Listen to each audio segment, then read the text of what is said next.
Taigi labas vakaras dar kartelį ir noriu tikrai padėkoti, kas šiandien jungiatės gyvai į mūsų seminarą ir kalbėsim apie vertybės.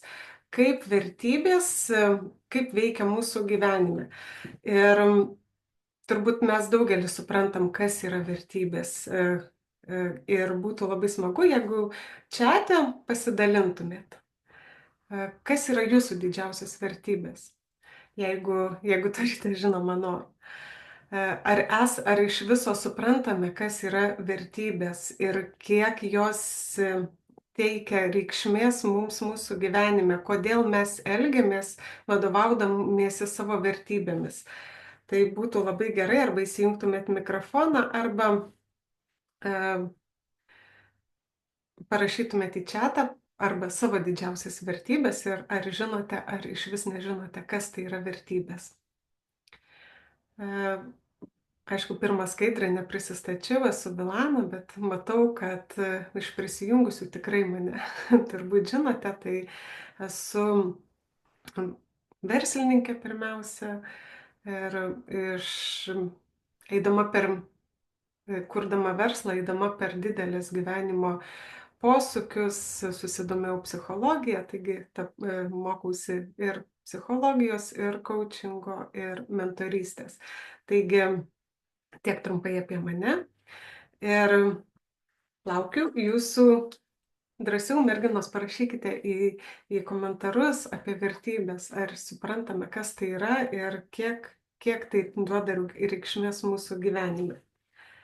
Žinoma, jei komentarų nebus, aš tada tęsiu toliau, bet skaidrų esu paruošusi iš tikrųjų labai nedaug, tik keletą, nes labai tikiuosi daugiau komentarų ir bendravimo, nes man labai svarbu bus suvokti, kaip jūs suprantate šitą, ar ne? Jei komentarų nėra, tai papasakosiu iš viso, kas yra vertybės ir tai, ką mes vertiname, kas mums yra labai svarbu ir kodėl mes vienokiose ar kitokiose situacijose tiesiog pasielgiam taip, kaip mums atrodo teisinga ir vertinga, ar ne? Vat Jūratė sako, sąžiningumas ir šeima. Labai ačiū Jūratė, tai mes būtent prie pratimų, tai panagrinėsim būtent šitose situacijose, kaip mes naudojame tas vertybės, ar ne? Tai turbūt, kaip Jūratė sako, sąžiningumas, turbūt kiekvienas iš mūsų pasakys, kad mums yra labai labai svarbu.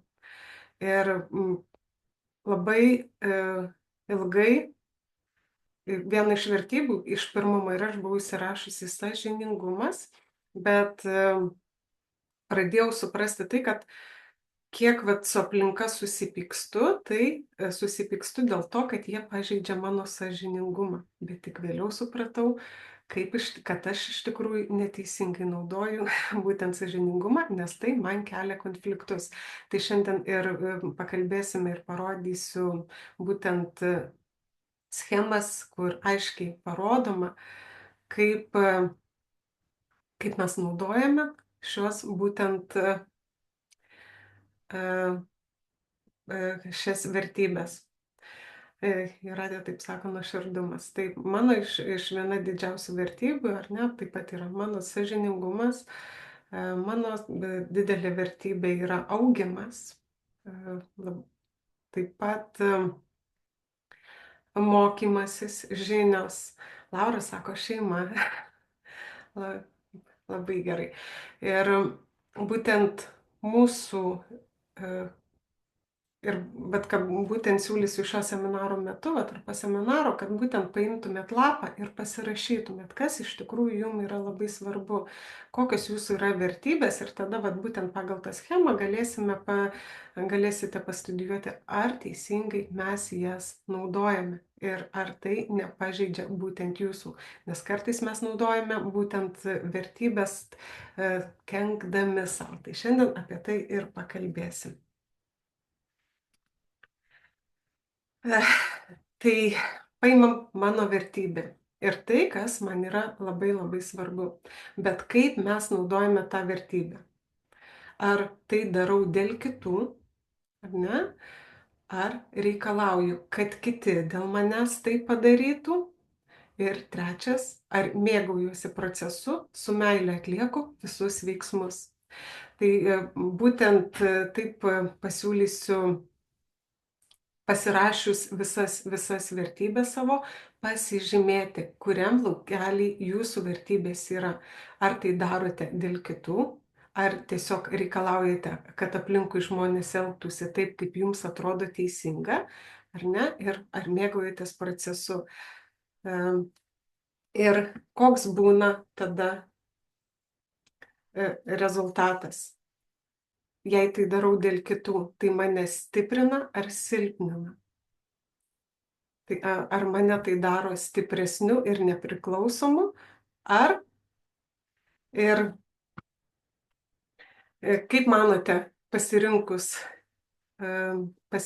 bet kurią prasme, ar ne, bet paimkime vat Jūratės, ar ne, pirmas yra sąžiningumas. Jeigu aš esu sąžininga dėl kitų, sąžiningai elgiuosi, norėdama neįskaudinti, norėdama, kad mane suprastų teisingai, ar tai mane silpnins, ar tai mane stiprins. Ar tai padarys mane nepriklausomu ir stipresniu, ne? Kita pusė, jeigu aš stoviu žaliam laukelyje, dažniausiai sąžiningumas sėdžiu, ar ne, ir sakau, dabar turit visi elgtis teisingai, nes aš taip suprantu tiesą. Sąžininga yra taip ir kitaip, ir aplinka turi elgtis taip, kaip aš noriu, nes aš žinau, kas tai yra teisinga, sąžininga. Tai mane stiprina ar silpnina, kai mes taip elgiamės. Ir kitas, trečias sąžiningumas, kada aš mėgaujuosi procesu, kad aš einu per gyvenimą ir aš sakau, aš žinau, kad aš darau teisingai, aš jaučiuosi daranti teisingai ir man nesvarbu, ką aplinka galvoja. Ir man nesvarbu, ką kiti elgiasi, nes jie supranta savo sąžiningumą taip, kaip jie nori suprasti. Ir kas yra teisinga, tai nėra teisinga visiems, tai yra teisinga man ir aš gyvenu pagal savo gyvenimo principus ir aš žinau, kad aš nieko nepažeidžiu ir aš nieko nesužeidžiu. O jeigu žmonėm nepatinka mano teisingumas ir jie gyvena pagal savo teisingumo strategiją, tada tiesiog mums yra nepakeliui. Tai kaip manote, ar skiriasi mūsų mąstymas, naudojant mūsų, tarkim, sąžiningumo temą?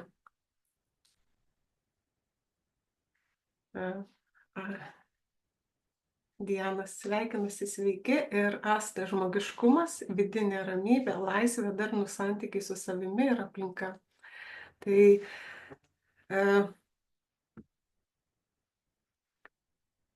būtų smagu, jeigu kas padiskutuotų su manim apie tai, tarkim, sąžiningumą. Kaip mes pasirenkam jį naudoti? Ar skiriasi, ar tai ir kurioj linijai mums pasirinkus sąžiningumo vertybę, mes jaučiamės stipresni, mes jaučiamės labiau savim pasitikintys ir jaučiamės teisingesni. Mėgaujuosi ir priimu tiek save, tiek kitus. Tai Jūratė, jūs esat vadinasi geltonoj zonoj. Jeigu jums tai nekelia visiškai konflikto, jūsų vertybė visiškai nekelia konflikto su aplinka, žinoma, konfliktas gali jisai būti, bet jūs nesiveliate į konfliktą, konfliktas aplinkui gali būti, bet jūs jaučiatės teisi ir tai jūsų asmeniškai nedirgina, vadinasi, jūs einate teisingai ir vertybę savo išnaudojate teisingai. Ir prieisime prie kitos skaidrės, papasakosiu, kaip iš tikrųjų veikia. Kada mes pasiimam vertybę ir darome dėl kitų, nežinome, ko norime, neturime energijos ir darome tai iš baimės, šitoj raudonoj linijoje, kad jeigu mes naudojame savo vertybę, bandydami įsiteikti, tai yra kaip mašinos benzino bakas. Važiuojame tol, kol pas mus baigėsi energija.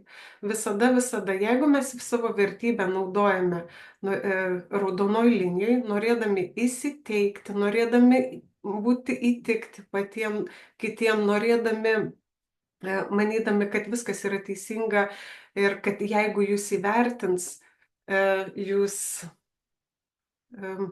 jeigu jūs įvertins, jūs būsite laimingesni, bet šitoj linijoj vieną kartą ir tikrai kažkada tai pasibaigs kuras. Ir kas tada atsitiks? Mes pereisime iš raudonos linijos, pereisime į žalią. O žalia linija yra laukimo linija. Jeigu imtume iš žmonių pavyzdžių, ne, tai žmonės esantys žalioje linijoje, tai yra aukos pozicijos žmonės, kurie visada laukia atlygio už nuopelnus, kurie manipuliuoja kitais, kad pakrautų savo energiją, narcisizmo visi požymiai yra, tironiškumo. Ir būtent va tokie žmonės, ar ne, jie yra žalioje linijoje. Ir kas atsitinka? Kai mes esame raudonoj linijoj, mes lekiame, darome, kol vieną dieną mūsų kuras pasibaigia. Mes tiesiog pavargstam. Ir kas atsitinka, žinot, kaip sakot, man jau užkniso daryti, stengtis dėl visų, niekas manęs neįvertina ir taip ar ne. Tai kas jau atsitinka, kai jau žmogus pradeda sakyti, kad jau manęs neįvertina, jisai atsisėda į žalią liniją.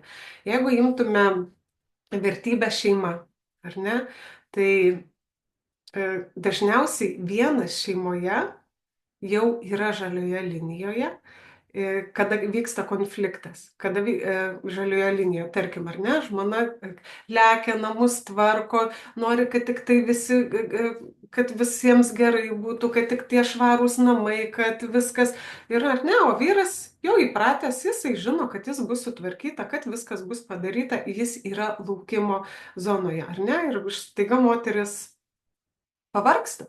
Ir sako, atsibodo man čia šveisti tuos namus, atsibodo daryti viską dėl jūsų ir atsistoja taip pat į žalią liniją. Ir kas atvyksta žalioje linijoje, du žmonės negali būti, tada įvyksta konfliktas. Ir vyks konfliktas ištisai. Moteris norės išsikovoti savo vietą, būtent, kad dėl jos pradėtų daryti ir reikalauti, o vyras nesupras. Jis jau seniai savo pozicijoje, jis nesupras, ko ta žmona nori, ko jinai čia dabar plyšauja.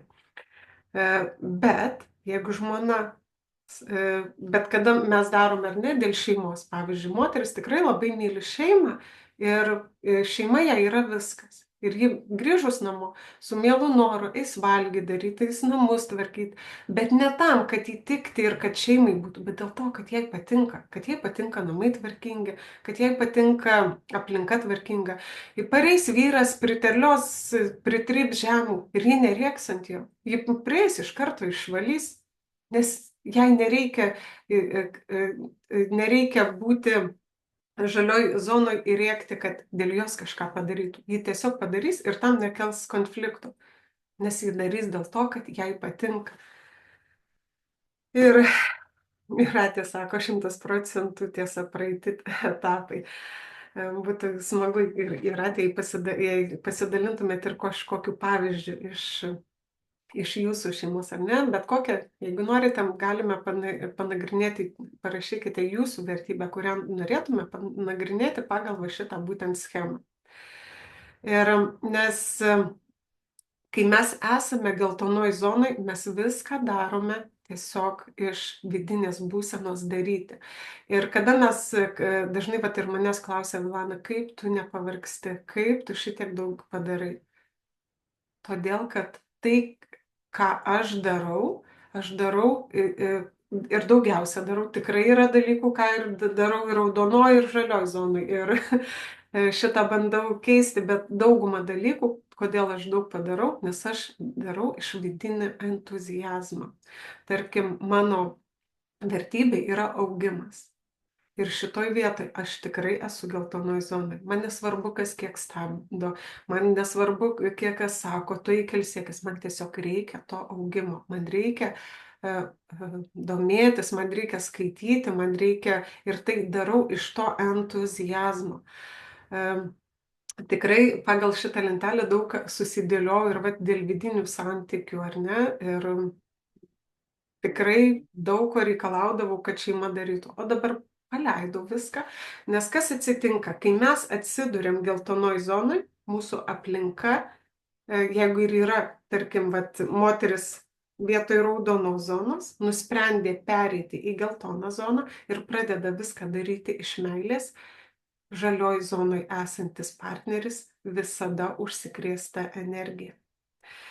Kodėl šalia mane žmonės, kurie tikrai atsiduria, ilgiau pabūna, ar ne, ateina ir nauji darbuotojai, jie užsikrečia augimu, jie užsikrečia mokytis ir jie užsikrečia kažkuo tai keisti gyvenimą.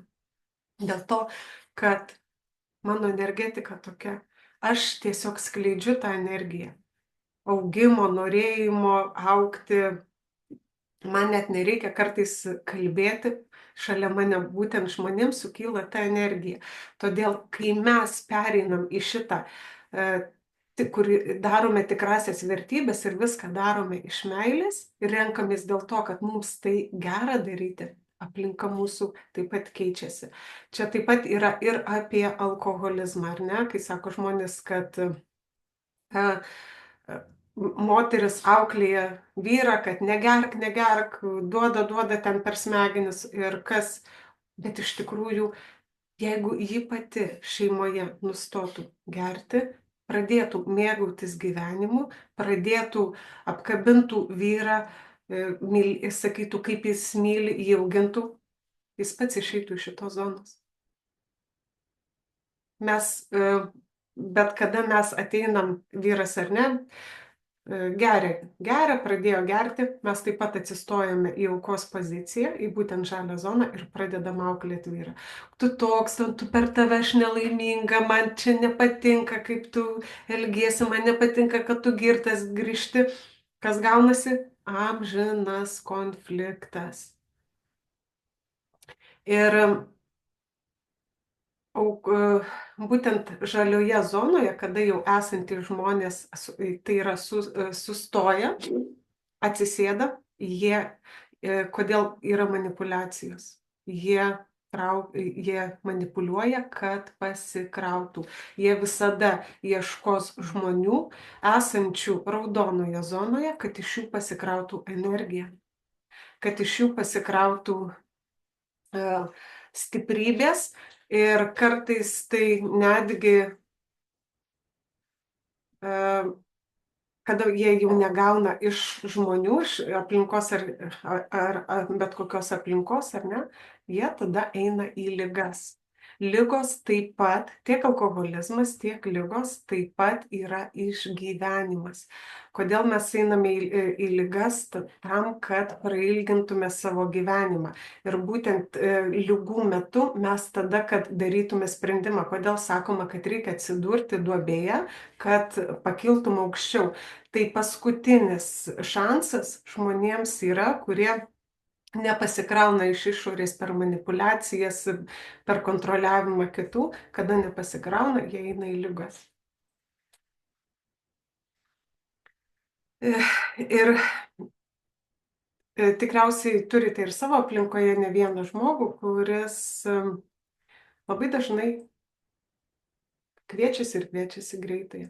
Tai toks žmogus jau yra žalioje zonoje, nes jis važiuoja į ligoninę iš daktarų, iš aplinkos, kad pasikrautų energijos. Tai vienintelis būdas išeiti iš šito žalios zonos, pereiti, persitikrinti savo vertybės ir pradėti daryti dalykus, būtent jūsų potencialą, kuris atvers jūsų galimybės eiti į priekį. Ar kyla kokių klausimų? Būtų smagu, jei kas nors ir mikrofoną įsijungtų, jeigu kyla kažkokių klausimų. Ir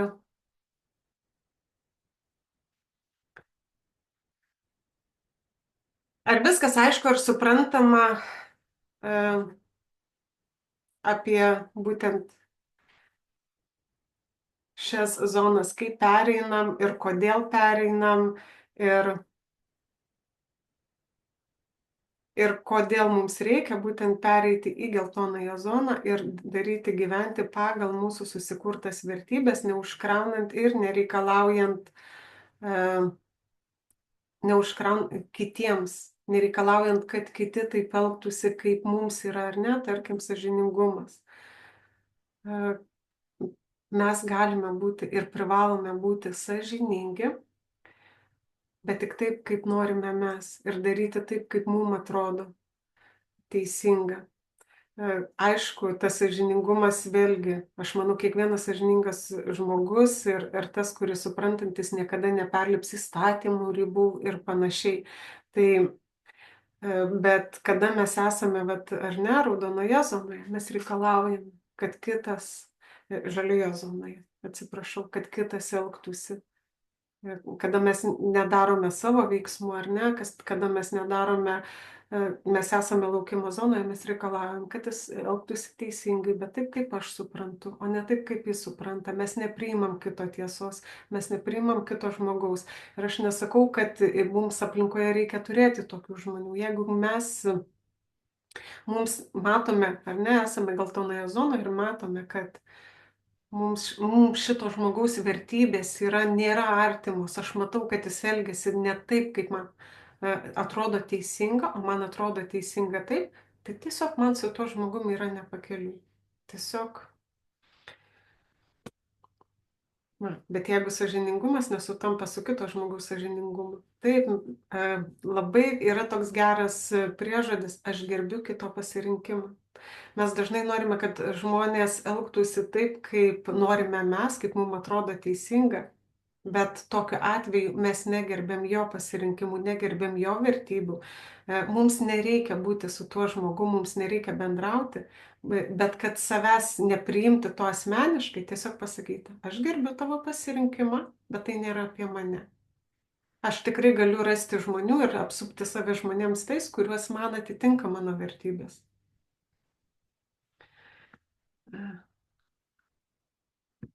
Kristina sako, kad įdomu klausyti tavęs. Ir taip turėtų būti su kiekviena vertybė. Kada mes darome dėl baimės, kad, ar ne, dauguma moterų, yra moterų, ar ne, kur gyvena šeimose ir viską daro dėl vyro, kad tik jos nepaliktų, kad tik ją mylėtų, daro viską, ar ne, tai ko jis įsigeidžia, ir tai dažniausiai kokie vyrai būna narcizai, ar ne? Narcizai labai puikiai išnaudoja moteris, kur aišku, tos moterys tikrai turi žemą savivertę, tikrai. Čia aiškiai, jeigu esi raudonoj zonai, tai aiškiai reikėtų dirbti jau su savivertės klausimu ir stiprinti savivertę. Ir kada mes veikiam iš to, kad gimė man idėja ir aš dabar man šovė mintis ir aš ją dabar įgyvendinsiu dėl to, kad man įdomu, dėl to, kad aš to noriu. Bet čia yra tikrasis mūsų pašaukimas. Ir kada mes jaučiam, kada mes esam geltonoj zonai, mes labai aiškiai jaučiam intuityviai, ko mums reikia ir ką mes norime daryti ir kas mes esame ir kokie šiuo metu yra mūsų poreikiai. Tokie žmonės iš tikrųjų, aišku, yra labai daug pasiekiantys, bet vėlgi negali būti viskas pas visus tik tai geltona. Labai aiškiai reikia, todėl, bet aš ir siūlau išsirašyti savo vertybės ir pasižymėti, kokioj spalvoj jūs esate. Jeigu daugiau negu 60% esate žalioje zonoje, tai reiškia, kad esate tinginys. Tinginys mokantis suktis ir kontroliuoti žmonės, kurie turi žemesnę savivertę. Tai atsakiau Laurai į klausimą.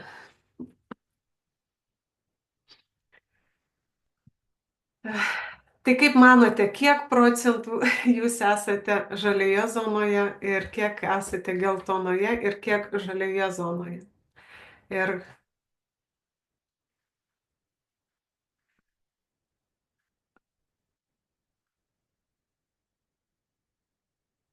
на маршруте и вы полета лейтенант Дикtasas tikrai. turbūt netyčia garsas įsijungia. Jeigu turite, kas norėtumėte padiskutuoti, tiesiog reikėtų įsijungti mikrofoną ir,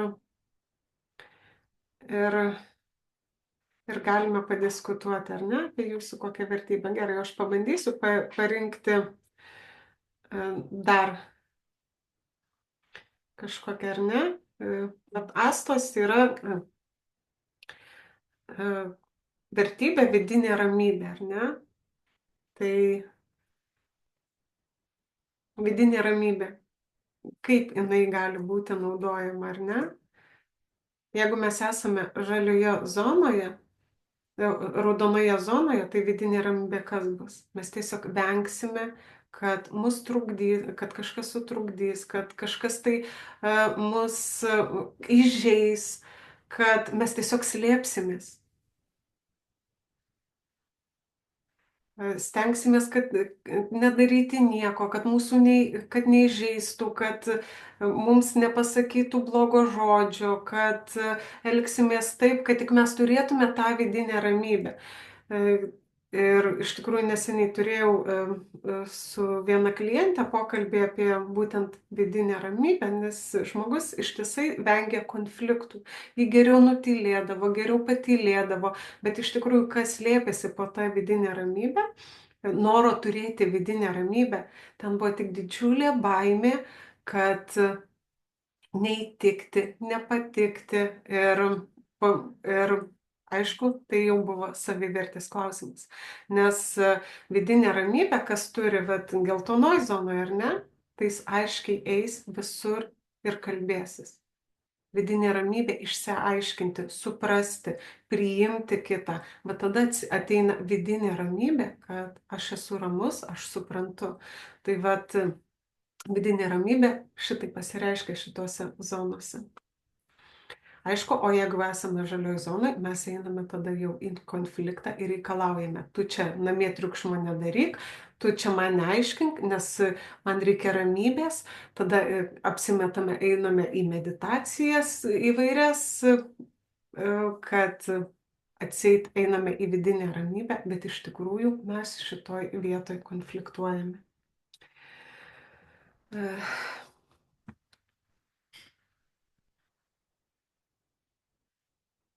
Ar norėtumėt dar, ar yra kokių klausimų, ar norėtumėt dar kažkokią vertybę, kad panagrinėtume pagal šitas linijas? Paklausęs apie vidinę ramybę, supratau, kad vis dar esu raudonoje zonoje, reiškiasi, dar yra kur dirbti. Dirbti iš tikrųjų labai daug nereikia. Pirmiausia, pats didžiulis darbas tai yra suvokimas ir supratimas. Kai mes pradedam suvokti, suprasti ir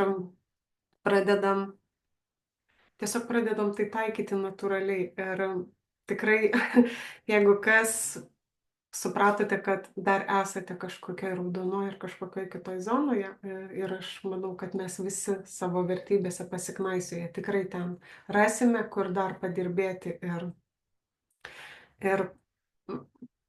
ir pakeisti. Tai visas tas ir prasideda nuo suvokimo. Aš labai daugiau skaidrų kaip ir neturiu, kažkaip galbūt tikėjausi daugiau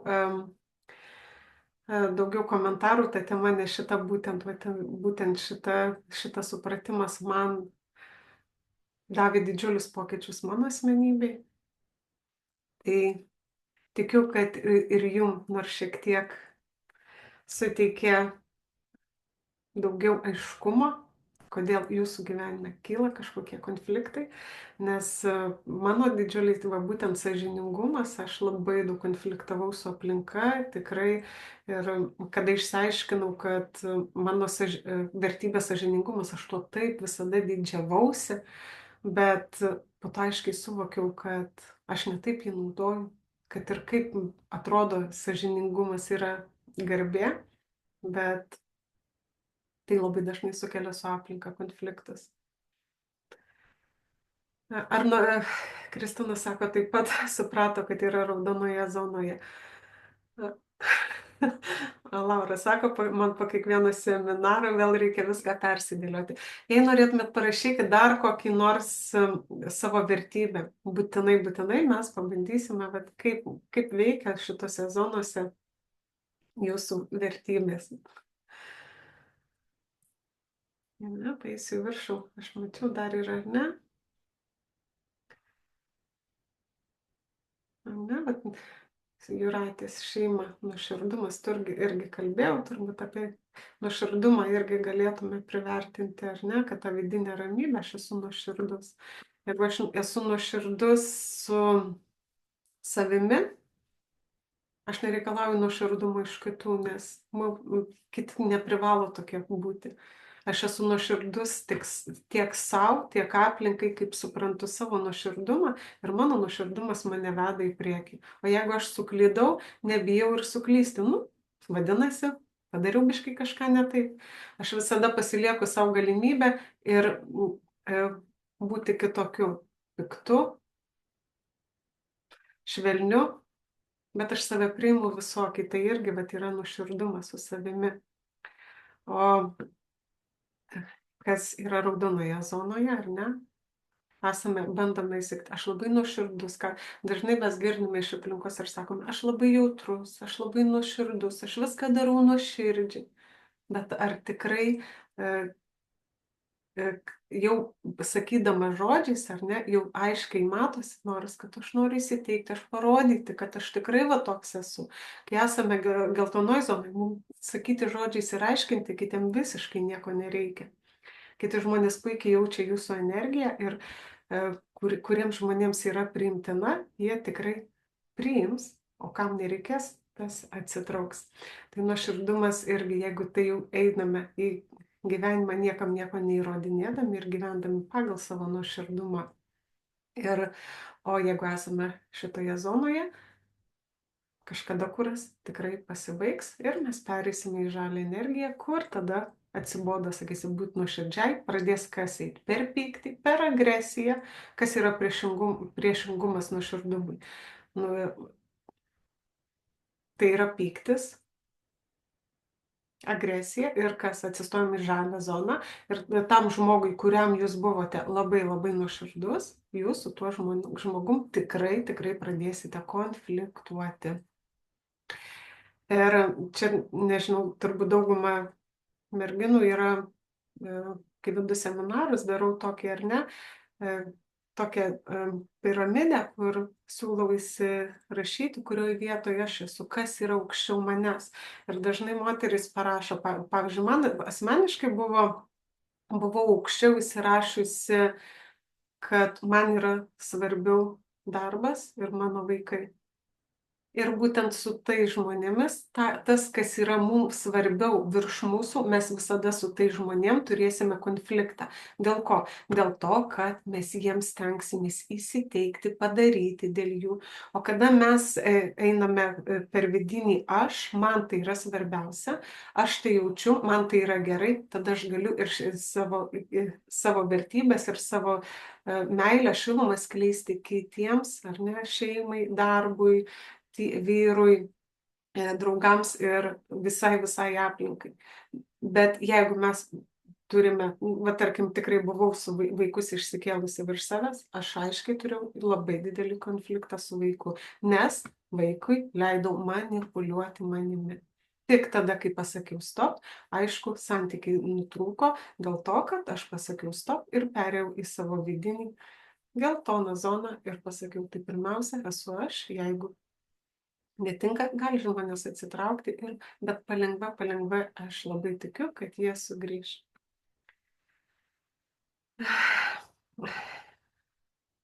Sunku pasakyti, kiek tiksliai procentų dalis raudonoje, kai kas geltonoje. Tai dar duosiu tokį pratimą, pabandykite namie pasirašyti. Neturiu šitos skaidrės, bet jeigu turite popieriaus lapą, galite pasirašyti, kas yra jums gyvenime svarbiausia. Ne, tai yra vyras, namai, vyras, darbas, draugai, mm, tėvai ir aš iš šitų visų, ir ką esate ir vaikai. Jei ką pasakysit, kas už mane man yra svarbiau, tai va šitoj vietoj būtinai reikia tvarkyti santykius ir žiūrėti, kurioje vietoje jūs atiduodate savo energiją, neteisingą energiją, kur bandote įsiteikti, padėti ar ne. Ypatingai turbūt 90% visos parašysit, man vaikai yra svarbiausia, tai žiūrėti, vat, kurioje vietoje mes atimam iš jų savarankiškumą, nes dažnai mes mamos bėgam už vaikus ir tą padaryti norim, ir aną, ir pinigų duoti, bet atimam visišką savarankiškumą, darom juos silpnus, neugdome jų pačių. Tai vaikai iš viso turėtų būti trečioje vietoje, po jūsų turėtų būti vyras, kas yra turbūt nelabai įdomu, ar ne, bet būtent kada mes sukuriam su vyru stiprius santykius, mūsų aplinkoje pasidaro viskas labai stipru, nes mes visada turėsim tiek užnugarį, tiek žmogų, kuriuo pasitikime ir tiek, ko moterim reikia, turėsime didžiulę meilę. Kada mes susitvarkome santykius pirmiausia su vyru, kada mes sugebam kiekvieną vakarą apkabinti ir pasakyti, aš tave myliu ir džiaugiuosi, kad esi mano gyvenime, mūsų aplinkoje labai labai daug kas keičiasi. Ir po vyro būtent turi būti jūsų darbas. O kas yra darbas, tai yra jūsų potencialas. Būtent potencialo dėka, kada mes realizuojam savo potencialą ir esame ten, kur turime būti, mes augame. Tada mes atsirandam būtent va toj geltonoje zonoje. Nes kai mes realizuojame save, kai mes darome darbą, kuriuo degame, kurį mylime, ar ne, mes mylime tiesiog aplinką, ar ne, o kai einame į darbą, kur ir tik iš aplinkos, iš ko, kai esame raudonoje zonoje ir einame į darbą, kad uždirbti pinigų, kad sumokėti mokesčius, kažkada pradedame to darbą nekęsti. Tai, o kada mes einame iš savo potencialo, iš savo meilės, iš žydėjimo, iš noro kuo daugiau sužinoti, kuo daugiau patirti, kiek mes darbe galime įsilaikyti. Ir aš nesakau, kad tas potencialas turi būti visą gyvenimą jums bus vienodas ar ne darbas. Pažiūrėkim, pabūnam vienam darbe, pasiemam kiek galim, išmokstam kiek galim, atsiveria naujos galimybės, kada mes esam geltonoje zonoje, galimybės visada atsiveria. Ir nereikia jų ieškoti. Tada norime augti, tada norime daugiau sužinoti, norime kurti. Ir tos galimybės visada plečiasi. O kada mes esame raudonoje zonoje ištoti, kad uždirbti, kad pamaitinti šeimą, mes vieną dieną atsistosime į žalią zoną ir kas prasidės? Ligos. Eisime per ligas, ieškosime, kaip pakrauti savo energiją, prasideda depresijos ir visa šita. Kai visos ligos šitos prasideda, mes žinokit, kad esam jau žalioje zonoje ir vienintelis kelias iš to išeiti, eiti per savo potencialą, žiūrėti, koks yra tavo potencialas ir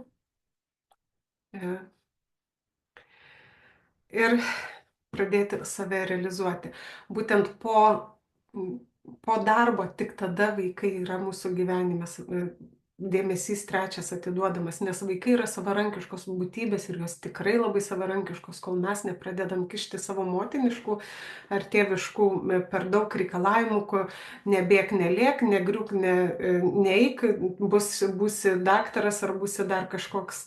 Tai vaikas antroje vietoje gali būti tik iki 2 metų, kada jam iš tikrųjų fiziškai jis yra silpnas, o po to jį reikia mokinti savarankiškai ir mokėti paleisti, neprisirišti. Taip.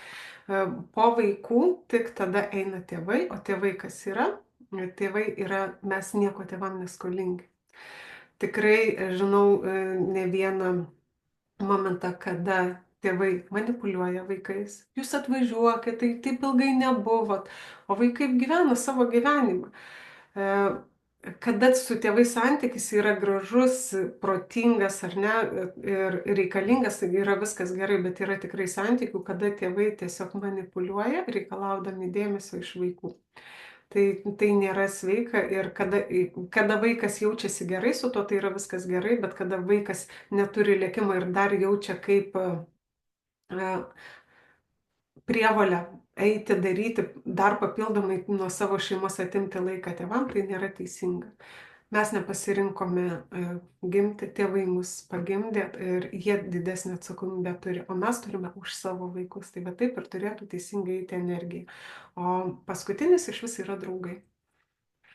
Ten turėtų būti labai geras toks momentas, kai sako, o su draugė susitikau po metų laiko, nekos kaip vakar susitikę.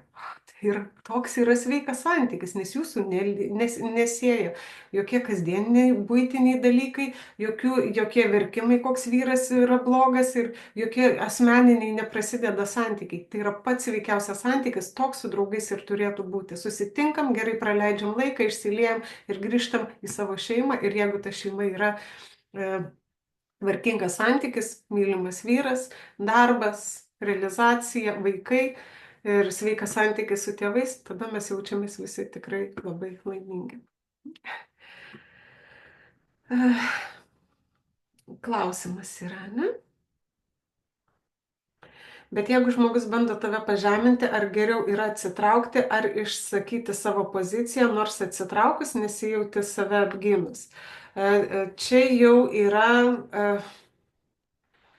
noras kažkam tai įrodyti. Jūs net turite paleisti. Žmogus, ką nori, tą sako. Nu, jam taip skaudėjo. Jis taip norėjo pasakyti. Ir valio. Laura, gyvenam savo gyvenimą ir niekam nebandom nieko neįrodinėti. Nes šitoj vietoje, ar ne, žmogus bando pažeminti, tai vat žmogus, kurio yra vietoje, jau yra žalioj pozicijai. Kokioj jūs norite atsidurti? Jeigu jūs busit geltonoj linijoje, jūs nusijuoksit. Sakysit, nu ką, jūsų reakcija bus visiškai kita, jūs net negirdėsite to. Bet jeigu jūs busite raudonoj pozicijai, o dar geriau, jeigu žalioj, jūs taip pat eisite į konfliktą su tuo žmogum. Tai va, jeigu aš priimu save, aš žinau, kokia aš esu, gali žmonės apie mane kalbėti, ką jie nori, aš žinau, kokia aš esu. Ir tai suteikia visiškai vidinį, nes kai jūs būsit geltonoj pozicijai, tokių žmonių net neatsiras. Jie net nedrįs eiti prie jūsų ir nebandys žemint. Žemint gali ateiti ir bandyti žmogus tik tas, kuris yra silpnesnis už jūs. Nes mes norim pažeminti, galim pažeminti, jeigu norim žeminti, tai įsivaizduokit, jūs esate aukščiau, o čia žmogus nori žeminti, tai jis jau yra žemiau, tai yra puolimas jūs pažeminti. Kaip jūs atsakysite, jeigu jūs pradėsite konfliktą, jūs nusižeminat, jūs pažemina, jis pasijaučia aukščiau. Tai kam to reikia? Jūs žinot savo poziciją ir sakyt, gerai. Pažeminimas yra jūsų pačio pasirinkimas, pačio supratimas. Kaip bendrauti ar padėti artimam žmogui esančiam žalioje zonoje? Nereikia niekam nieko padėti. Žmonės patys suvokia arba supranta arba eina į savo duobes. Čia vat yra baisiausias dalykas, kada mes bandome padėti. Padėti kitam, jeigu jis jūsų neprašo. Padėti reikia, jeigu žmogus prašo ir ne, pavyzdžiui, paskolinti pinigų. Tai čia bėgimas nuo tokio žmogaus. Padėti reikia patarimais, padėti reikia paskatinti žmogų aukti, bet kada jis to prašo, bet ateina žmogus ir sako, viskas, suprantu, aš duobėj, dabar man reikia kilti, ką man daryti. Nu tai aš sakau, yra psichologai, jeigu noriu, pasakysiu, man pasidalinsiu savo patirtim, buvau tokioj situacijai, man padėjo tas ir tas, pabandyk, gal ir tau padės. Bet čia yra padėjimas. Bet kada mes žmogų bandome traukti iš duobės, jisai nieko nebedaro, mes darome už jį darbą. Tai padėti žmogui nereikia. Padėti galite tik tai būdamas geltonoj zonoj ir suteikdamas vidinę stiprybę, tikėdamas tuo žmogum. Ir nes tokiam žmogui, kuris yra duobėje, jam labiausiai svarbiausia reikia tikėjimo, kad kažkas juo tikėtų, kad jisai gali. Nes jeigu jūs ateisit draugą ir sakysit, aš Nu jo, man gaila tavęs, aš nežinau, kaip tu iš to išlipsi. Kas atsitiks su žmogum, jis dar labiau grims į duobę ir sakys, nu jo, tikrai aš virkščiukas. O jeigu jūs busit vat geltonoje zonoje, ateisit ir sakysit, aš tikiu tavim. Nu, blemba, tu toks šaunuolis, tu toks stiprus, tu gali. Ir tu tikrai susitvarkysi, davai, vat yra toks būdas, pabandyk. Nedaryti už jį, bet paskatinti jį daryti. Tikėjimas išveda iš visų situacijų. Darbe atsiribojau nuo žmonių, kiek daug ir maniau, visur yra bjaurių žmonių, jie akis šypsosi ir už akių loja. Man nereikia draugų, mano geriausias draugas yra vyras gyvenime, man šeima yra numeris vienas. Kristina, atsiribojate nuo žmonių, tai reiškia, kad įsiskaudinote ir laikote nuoskaudas viduje. Tai nėra gerai jums. Todėl vadinasi, kur atsidūrėte žalioje zonoje. Ir kas bus, kai laikome nuoskaudą, mums pereina į ligas. Vadinasi, jūs dabar tiesiog laukiate, kad jums ateitų, pasakytų, kaip jūs norite, kad jūs būtumėte įvertinta. Tai yra jūsų lūkesčiai. Tai šitoj vietoj jūs pati kenkėte savo. Jeigu jūs būtumėte geltonoje zonoje, jūs net nematytumėt, kas ką kalba apie jūs, net negirdėtumėt, nes jūs antiek džiaugtumėtės gyvenimu ir žinotumėt savo tikslus ir jūs žinotumėt, ką daro. Ir jūs tokių žmonių neprisileistumėt, kad kažkas kalbėtų apie jūs. Bet kadangi jūs esate silpnai, jūs girdite, nes jums reikia įvertinimo, tai šitoj vietoj reikia išmokti paleisti kitų nuomonę apie jūs ir pradėti gyventi savo vertybėmis ir savo entuzijazmu. Nes šitas, ką turite viduje nuoskaudas, tai jums kels tikrai, gali sukelti sveikatos problemas. Ir labai tikrai džiaugiuosi dėl vyro. Jeigu turite vyrą, tai turite numeris vienas, tai turite didžiausią palaikymą savo. Ar atsakiau į visų klausimus? Aišku, čia dar paskutinė ir tema, klausimai ir atsakymai. Tai jeigu dar turite klausimų, tikrai galime drąsiai panagrinėti, o jeigu ne, tai padėkosiu už tai, kad šiandien susirinkote, kad išklausėte. Aš labai tikiu, kad šita schema padės labiau pakilti jums aukščiau, padės labiau mylėti save, pradėsit labiau vertinti save ir suprasite, kad būdami geltonoje zonoje jūs galite padėti tiek daug žmonių, jūs galite pakelti juos į aukštesnį lygį ir svarbiausia, patys labiau džiaugtis savo gyvenimu. Kristina sako, būna, girdžiu, tyliu, paskui apsiverkiu, kaupiasi viskas viduje ir paskui sproksta. Taip, va, būtent tyli, tęsat raudonoj zonoj, o po to kuras pasibaigia ir pereinat į žalią zoną ir prasideda sprogimai. Tai bet, o aš noriu tik priminti, kad jeigu turite ir norite giliau panagrinėti save ar ne, išsispręsti kažkokias problemas, tai aš dirbu vedu asmeninės sesijas, tai drąsiai galite rašyti man asmeninę žinutę ir galime pasižiūrėti, kaip sustiprinti jūs, jūsų savivertę ir kaip atrasti jūsų tikrąjį potencialą. O potencialo yra kelios kryptis, tai yra žmonės ar ne, lyderiai, yra kūrybingi žmonės, yra materialų žmonės, yra socialiniai žmonės ir yra ketvirta, ne, yra socialiniai, materialūs, kūrybiniai ir lyderiai. Tai visi šitie pagal savo lyderystės, pagal savo potencialą mes taip pat labai daug gyvenime keliam konfliktus, ar ne, kas yra materialūs, jie dažniausiai matys per piniginę prizmę, jiems labai stipri sąvoka, tarkim, yra pinigai ir jie dėl to labai didelius pasiekimus daro, ar ne, lyderiui visada reikės įvertinimo, todėl lyderystė lyderis esantis visada reaguos kitaip į kitus įvertinimus. Kūrybinis lyderis visada ieškos laisvės. Jam kūrybiniam, jeigu pradėsit varžyti jo laisvę, jūs tikrai gausite didelį smūgį atgal. Tai labai svarbu suprasti savo lyderystę, savo potencialą ir būtent augti tą linkme. Tad šiandien tiek. Ačiū visoms susirinkusiam. Įrašą, jei norėsit perklausyti, tikrai atsiųsime į e-mailą. Ir noriu padėkoti už šiandien vakarą ir gražios dienos. Gražaus vakaro. Ačiū visiems.